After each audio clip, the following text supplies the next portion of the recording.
National Weather Service, and today is the 21st.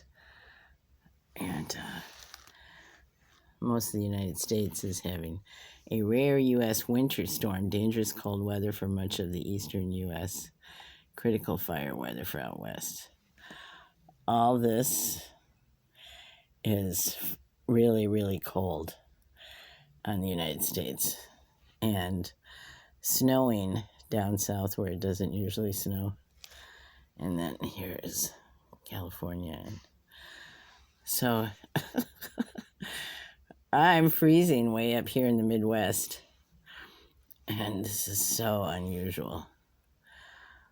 So, National Weather Service, I hope you're warm wherever you are and have shelter. Love you. Bye-bye.